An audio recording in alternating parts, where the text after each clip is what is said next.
Bàbá, kọ́mẹ́ǹtì yín mo rí lórí fídíò tí mo ṣe tí mo sọ pé kò sí ẹ̀jẹ̀ tó lè gbé okó dúró fún ìṣẹ́jú mẹ́wàá lọ. So ẹ wá ṣàlàyé fún àwọn míì sọ wípé àwọn rò ní 30 minutes, àwọn rò ní 1 hour. Àwọn tó jẹ́ 1 hour 30 minutes yẹn 45 minutes yẹn kí ni percentage wọn? When you talk of percentage,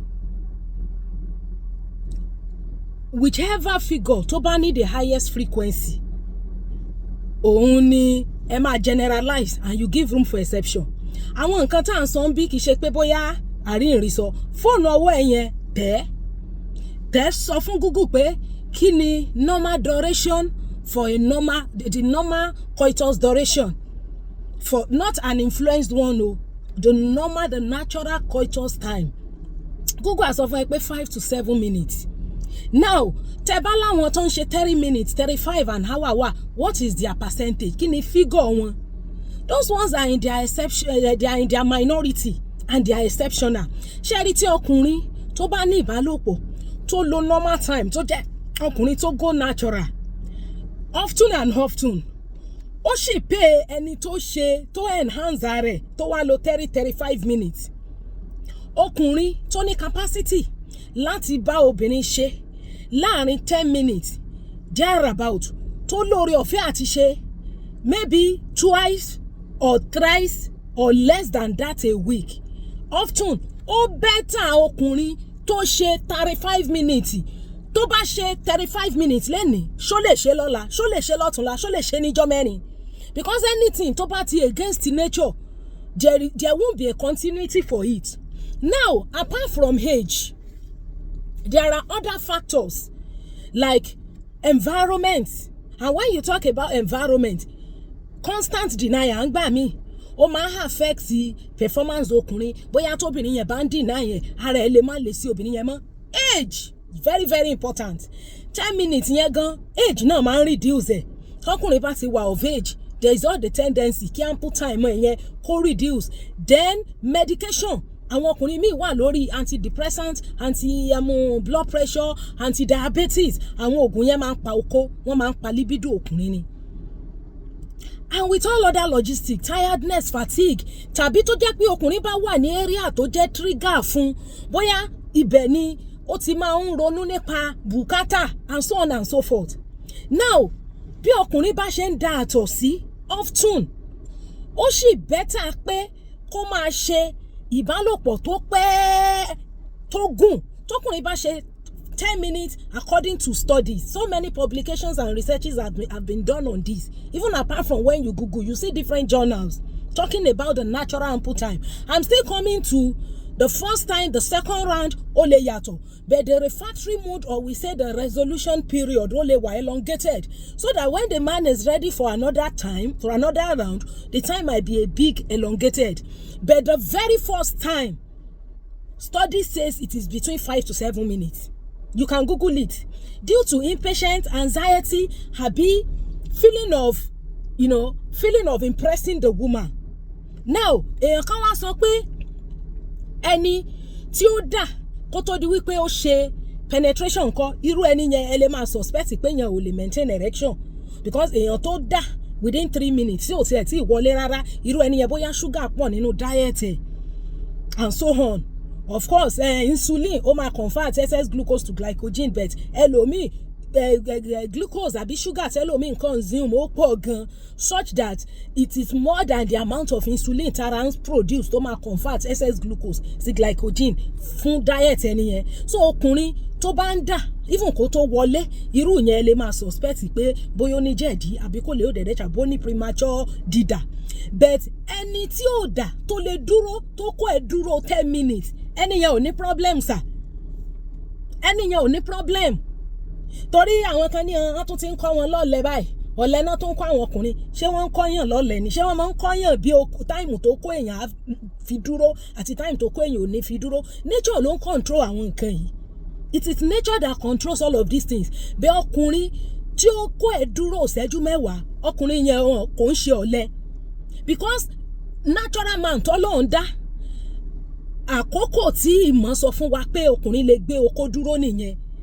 Now mo tún sọ pé kò sí ẹ̀jẹ̀ tó lè gbé okó dúró ju ìṣẹ́jú mẹ́wàá lọ. Ní natural man, àwọn tí wọ́n láwọn lo 30 minutes 1 hour yẹn wọ́n ti lo nǹkan, wọ́n ti lo àwọn aphrodisiac, wọ́n ti lo àwọn Viagra, wọ́n ti mu ògógóró, wọ́n ti mu ọtí ni. Ṣé ẹ tún wá rí ìṣẹ́jú mẹ́wàá yẹn? A mọ̀ pé tí ọkùnrin bá jí rapid eye movement, gbogbo àwọn nǹkan tí ó ṣẹlẹ̀ ní ojú oorun rẹ̀ very early in the morning. Torí èèyàn kan sọ̀rọ̀ nípa ṣé àwa jẹ́ ọkùnrin ni, we are not ọkùnrin. Bẹ́ẹ̀ kò sí nǹkan náà láyé ìtẹ́yìn ò lè study kéèyàn sì mọ̀ ju ẹni tó jẹ́ òun gan lọ. Because nígbà míì tára wa ò bá yá, we don't understand what is happening in our body system. If you go and see medical doctor, they will be able to know what is wrong with you because àwọn kẹ́kọ̀ọ́ dé bẹ́ẹ̀ ni. Now, erection àárọ̀ tẹ́ ń sọ pé ẹlòmíì ní òun á experience ẹ̀, òun á wẹ̀, òun á lọ bí iṣẹ́, hours níbi iṣẹ́, erection yẹn sì máa wà níbẹ̀. Ṣé erection tó nàró ni àbẹ́ èyí tí ó jẹ́ kékeré?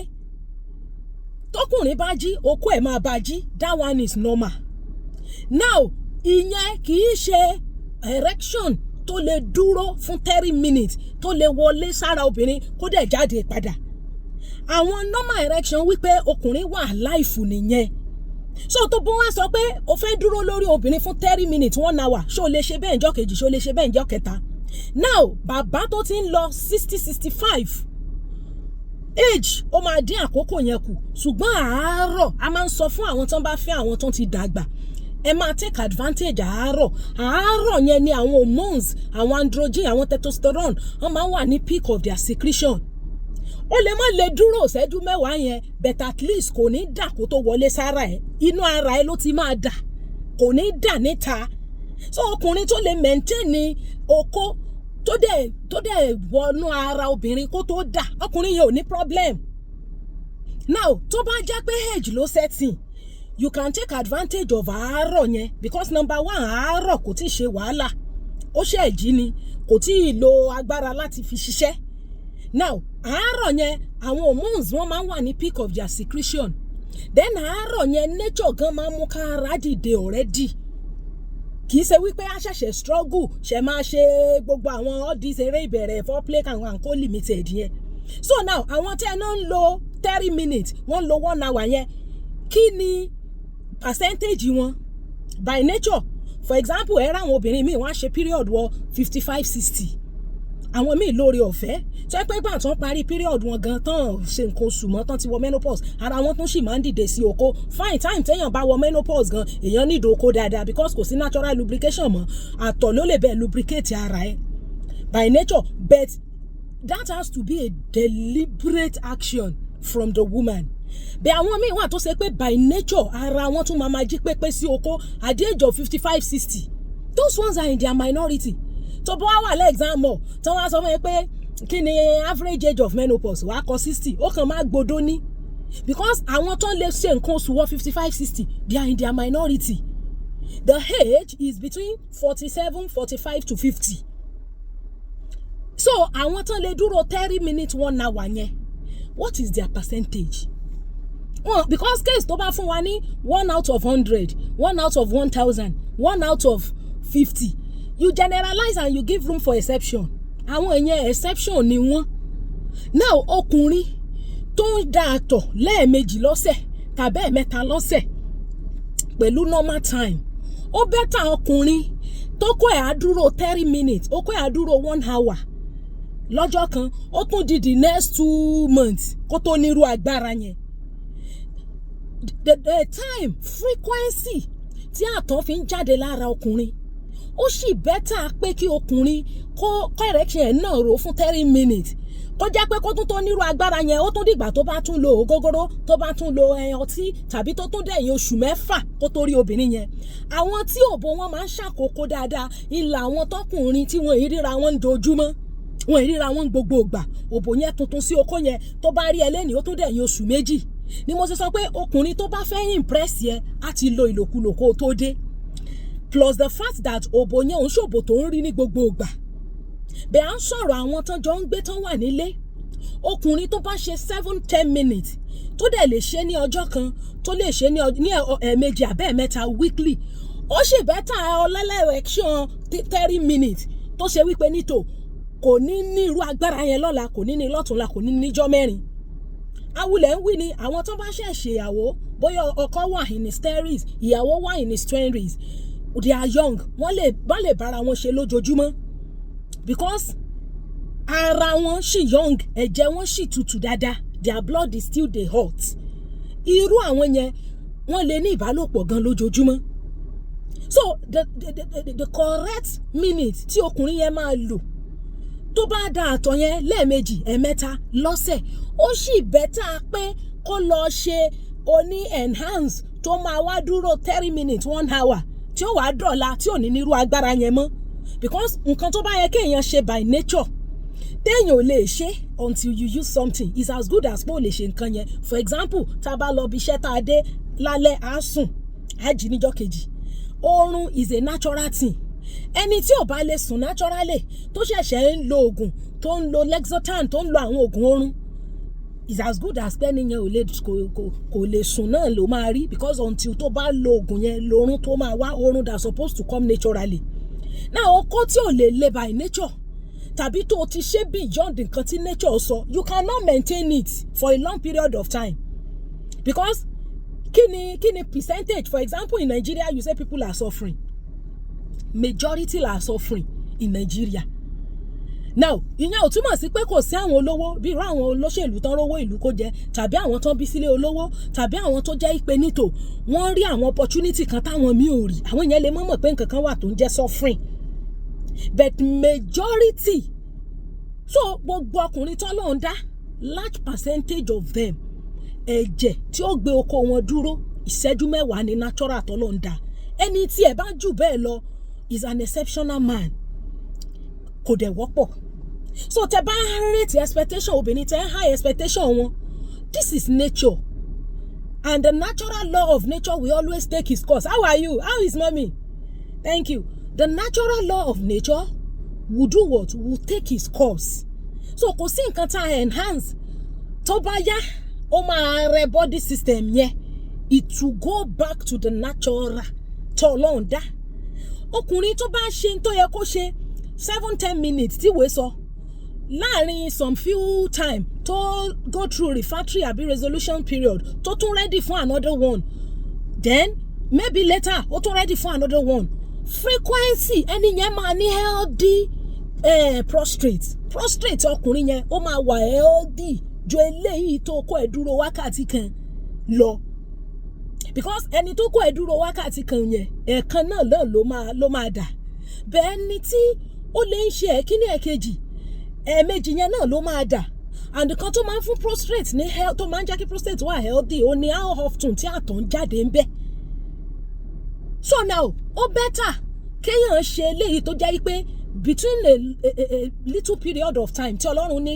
kó máa ṣẹlẹ̀ yẹn wà more healthy ju èyí tó wà enhanced so ẹni tó bá wá lóhun kankan òun lo 30 minutes that is an exceptional man lè fi yẹn judge gbogbo ọkùnrin àgbáyé because the percentage of ọkùnrin tó lè ṣe yẹn is not common 10 minutes nǹkan tí èjì bá ti ń setting lè expect kó pẹ́ bẹ́ẹ̀ yẹn mọ́ that's why a máa ń sọ fún àwọn tó ń fàgbàlagbà take advantage of yàárọ̀ because the man has not done any stress naturally he's going to have his own natural erection and all of those things is going to help him to be able to do whatever he was able to do between that short period of minutes so bó ṣe jẹ́ nìyẹn is not pé ṣé èèyàn máa ń kọ́yàn ní ṣé èèyàn lèèyàn lọ rèé kọ́ inú èèyàn láti mú kí èèyàn ṣe nǹkan oṣù the hormone when the hormone is ready a release hormone tó ara máa ready láti release hormone tó máa jẹ́ kí nǹkan oṣù wá the body will release egg ìyẹn wọ́n ń kọ́yàn so wọ́n ń kọ́ wọn lọ́lẹ̀ yẹn you cannot expect somebody láti ṣe ju nature lọ tó bá ṣe ju nature lọ ó máa bounce back on him àwọn tó ń ṣe ju iye time tí ìwé sọ yẹn àwọn yẹn ò wọ́pọ̀ they are in their minority so ẹni tó bá ṣe tí ìbá ti ṣe pé ó dà kó tó wọlé sí ẹ lára tí ìṣe wípé ó ní premature dídà then the man is okay sorry mọ́tò yìí fẹ́ kọjá so tí ò bá kí ti ń ṣe pé ó ń dà kó tó wọlé torí mo réyàn kan tó wá díẹ̀ mú pé èèyàn tí ó jẹ́ pé kó tó wọlé ló máa dà ńkọ́ irú èèyàn yẹn irú èèyàn yẹn ìyẹn lẹ lè suspect pé ó ní problem tó jẹ́ pé ó need attention. wọ́n reverse wọ́n rò pé mo fẹ́ sọ̀rọ̀ mò ń kí wọn ni. so bó ṣe jẹ́ nìyẹn nǹkan tí ìwé sọ nìyẹn ẹni tó bá ṣe jù bẹ́ẹ̀ lọ ó ní oore ọ̀fẹ́ irú wọn ò dẹ̀ pọ̀. You understand? But that is the general rule of nature. Ọkùnrin yẹn ó wá lè ní àǹfààní àti ṣe méjì mẹ́ta depending on his capacity. But especially the very first round kò gbúdọ̀ ju àkókò yẹn lọ according to studies. You don't have to be a man. You don't even have to know a man before you know all of those. Because ìwé ló gbé wa débẹ̀, ìmọ̀ ló gbé wa débẹ̀. So kò dìgbà tá a bá jẹ́ ọkùnrin, kò dìgbà tá a bá mọ ọkùnrin gan ká tó mọ̀. Tẹ fóònù ọwọ́ ẹ̀ yẹn tẹ́ kó bí Google pé kí ni normal time. Ẹlòmíì náà ló kó kéré, ó kó 3 inches at 3.5 inches at flaccidity and 5 inches at erection. Ó kó yẹn ò kéré. That is what study says. Ó kó tó flaccid tó jẹ́ 3.5 tó dẹ̀ le tó jẹ́ 5 kò kéré. Ṣé àwa la tún kọ́ wọn pé kán lọ mọ gé oko wọn kúrú torí ẹ̀ la ń kọ́ wọn lọ́lẹ̀ ń sìn by telling them pé the natural minute tí ẹ̀jẹ̀ lè gbé kó dúró ìṣẹ́jú mẹ́wàá according to studies. Ẹ ń bá ṣe jù bẹ́ẹ̀ lọ exception nìyẹn. Ọlọ́run mọ̀ bùn yẹn ní extra kìíní ni wọn dẹ̀ wọ́pọ̀. Now normal oko length is 5 inches at erection. That's studies. Kò mí ìpa àwọn míì wà tó kó wọn ojú àwọn míì ló kó 6, 7, 8. Bẹ́ẹ̀ ni tó ní 5 náà kò kéré. So all those things are things that ìmọ̀ ni. Tá bá sì wá ìmọ̀, à ní ìmọ̀. Bible says people perish for lack of knowledge. So bó ṣe jẹ́ nìyẹn ẹ ṣeun gan.